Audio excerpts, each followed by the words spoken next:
파리 테러 이후에 세계를 위협하는 테러 문제 이야기를 좀 하겠습니다. 오바마 대통령은 어제 여태까지는 격퇴 이야기하다가 이제는 파괴라고 용어를 바꿨습니다. 그렇지만 우유부단한 오바마가 지상군을 투입하기까지는 시간이 좀 더 걸릴 겁니다. 자, 유엔은요, 연합군 대신에 IS 격퇴 결의안만 채택했습니다. 유엔이 무기력하다 또 해서 오늘 뭐 아침에 신문들이 대대적으로 보도를 했습니다. 테러 관련 14번째 결의안이다, 안보리가. 그래서 뭐 유엔이 있어봤자 뭐하냐, 개별 국가의 군사 행동에 명분만 제공한다.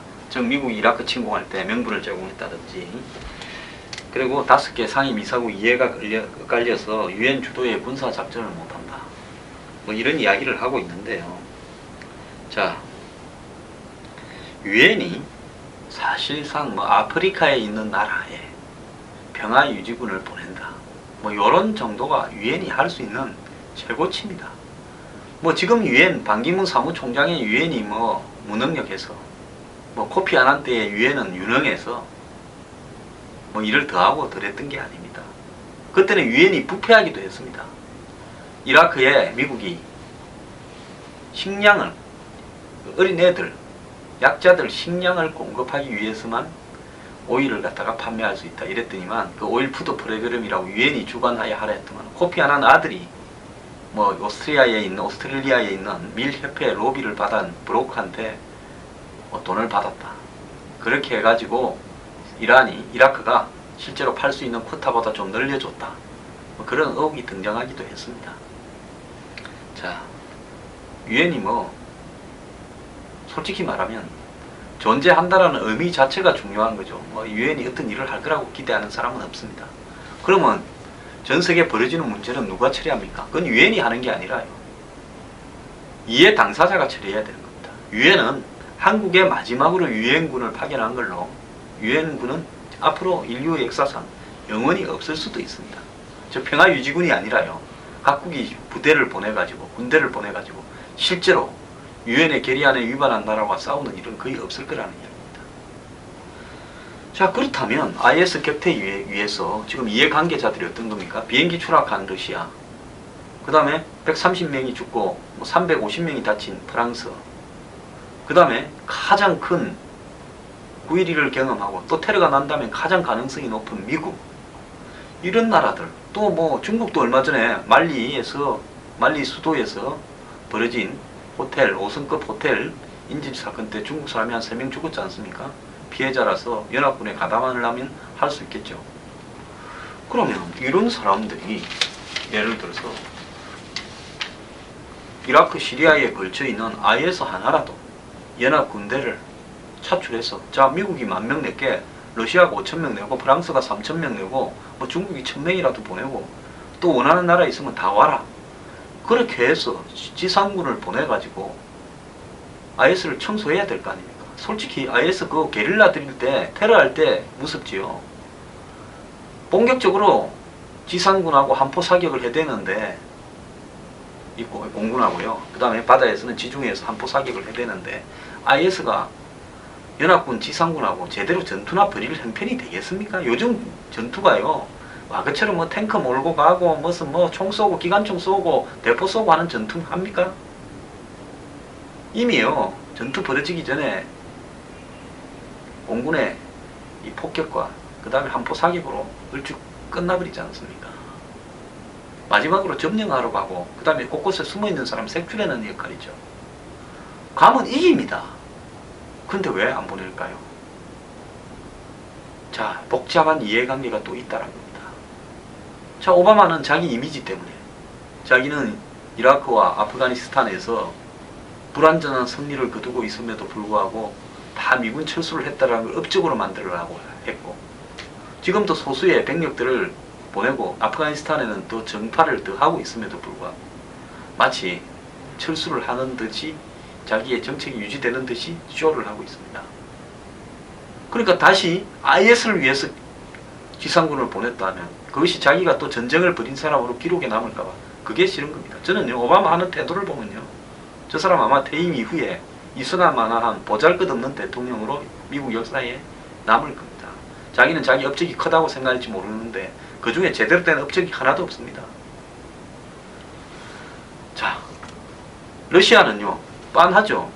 아사드 정권이 러시아의 충성을 바치는 신복이기 때문에 아사드 쫓아내지 마라. 애초에 전쟁은 아사드 때문에 일어났는데, 자, 전쟁을 하다 보니까 갑자기 IS가 끼어들어가지고 이라크와 시리아를 상당한 부분 먹어버리고 전 세계를 상대로 테러를 하면서 세계 테러리스트 중에서 최우선 위협 순위에 올라버린 겁니다.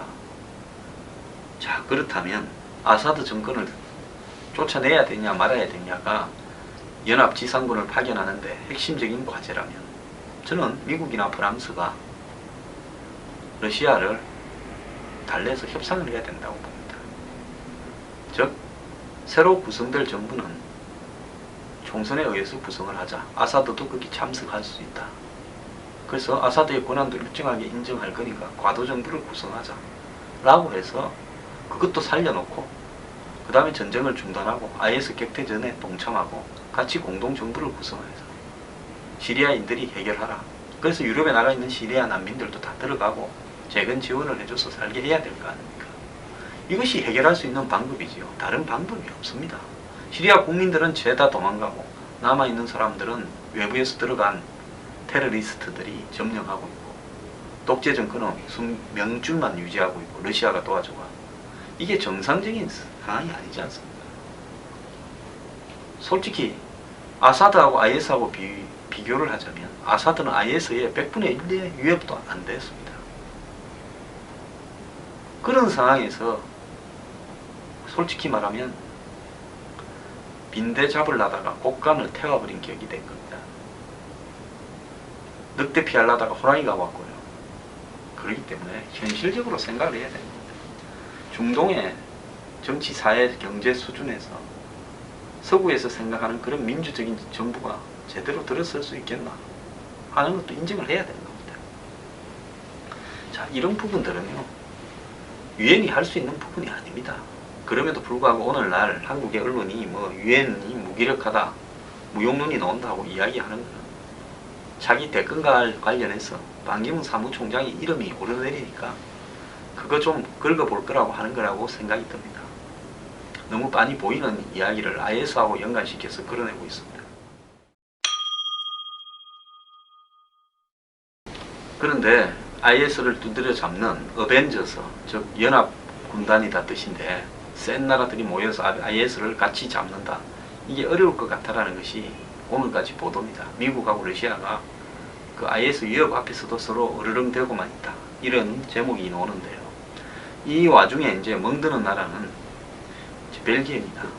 자, 벨기에가 몰렌베이크라는 조그마한 마을이 한 10만 사는데 뭐 한 70%가 이슬람 신도들이고 IS 그 유럽 쪽에 근거지가 되고 있다. 이번 테러리스트들도 그쪽을 바탕으로 했다. 그래가지고 도망간 테러리스트 한 명이 파리 테러에 지금 벨기에에 숨어들었다 해서 벨기에가 지금 며칠째 학교도 문을 닫고 쇼핑몰도 문을 닫고 지하철도 멈추고 관공서도 폐쇄했습니다. 이 나라 꼴이 말이 아닙니다. 뭐 벨기에 인구 뭐 수백만 되는 위에는 뭐 독어 쓰고 밑에는 프랑스어 쓰고 이 언어도 복잡합니다. 중간쯤 되는 언어도 있고요. 한마디로 연합국가인데 그러다 보니까 그 조그만 나라에 뭐 한국 같으면 경상남북도 합친 정도 되는 땅덩어리에 언어 다양하고 인종 다양하고 외부인까지 들어와 있고 그리고 그러다 보니까 공권력이 굉장히 취약하죠. 뭐 벨기에에 뭐 군대나 이런 게 뭐 제대로 있겠습니까? 그 경찰력도요, 가는 동네마다 말이 다른데 정보 교환이나 이런 게 잘 되겠습니까?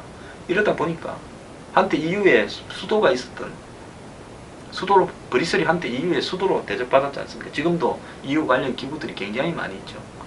이런 벨기에 브뤼셀이 완전히 폐쇄가 된 상황이라는 겁니다. 이런 부분들이 세계 경제에 미치는 데미지나 위협 요인이 얼마나 될 건가 말을 못합니다. 그리고 벨기에에요, 파리 테러 용의자 그점에서 화학무기 재료가 발견됐다. 그러니까 이 사람들이요, 지금까지는 자폭 테러, 기관 단총, 뭐 수류탄 이런 게 다였다면 이제는 뭘로 하려는가 하면 화학무기 테러를 하려고 합니다. 자, 화학무기라는 것은요, 실제로 현지에서 구입할 수도 있습니다. 여러 가지 화학물질을 사서 섞어서 화학무기를 만들 수도 있습니다. 좀 있으면 생화학무기를 만들 수도 있습니다. 탄저균이라든지 여러 가지 이 균을 가지고 퍼뜨릴 수도 있습니다. 곧 그런 게 저는 진행이 될 거라고 보고 있습니다. 자, 이런 속에서 이 IS와의 격퇴전은 애국계, 프랑스 같은 경우에는 뭐 항공모함 보내가지고 공습 횟수만 늘리고 있습니다. 공습으로 IS를 때려잡을 수 없습니다. 전부 쇼만 하고 있는 거예요. EU를 뭐 때문에 만들었습니까? 저는요, EU가 무슨 이상적인 유럽인들이 다 평화 모여서 평화를 또 경제를 공유하면서 하나의 나라로 전쟁이 없는 세상을 만들겠다. 이래가 만드는 거 아닙니까? 기독교 정신하에. 그런데 그 EU가요, 테러범이 온상이 되도록 만드는 것도 EU, 즉 유럽연합입니다. 국경 없이 넘나든다니까 EU 국가 한 군데만 들어가면 지 마음대로 다닐 수 있습니다. 그리고 외국인 노동자들을 EU 국가 안에서는 보장을 한다니까. 온 유럽에 흩어져 있는 아프리카나 중동에서 온 이슬람 신자들이 나라마다 다 다니고 있습니다. 난민들은 전부 EU 중에 잘 사는 나라로 쏠려가고 있습니다. 그래서 생겐 조약이라고 만들어서 국경에 뭐 검문 검색도 안 하고 다 프리패스 하겠다 해놓고 이제는 전부 검문 검색하고 있습니다. 그런데 정작요, EU가 이런 테러라든지 군사적 위협에 직면했을 때 어떻게 대응해야 될 건가에 대해서는 서로 별로 합의한 게 없습니다. 각 나라들이 그냥 알아서 버티는 거예요. 그러니까 유럽 사람들이 공자왈, 맹자왈로 책에서 보던 이상주의, 그것이 얼마나 정말 공상적인가. 제가 유러피안 드림이라는 책을 보고 참 이 사람들을 꿈 깨라 싶었는데요. 유러피안 드림이 아니라 유러피안 나이트메어, 유럽의 악몽이 되고 있습니다. 애초에요, 각 나라가 자기 국경 잘 통제하면서 자기 수준에 맞게 살아갔고 제한적으로만 서로 연대하고 협조했더라면 오늘날 테러들이 이렇게 유럽에 독버스처럼 퍼지지도 않았을 겁니다. 프랑스가요, 언제까지 똘레랑스 하는지 제가 지켜봐야 된다는데 지금 프랑스 하는 태도를 보면 그런 게 거의 없어져 가고 있어요. 세상은 이상하고 현실이 굉장히 다른 겁니다.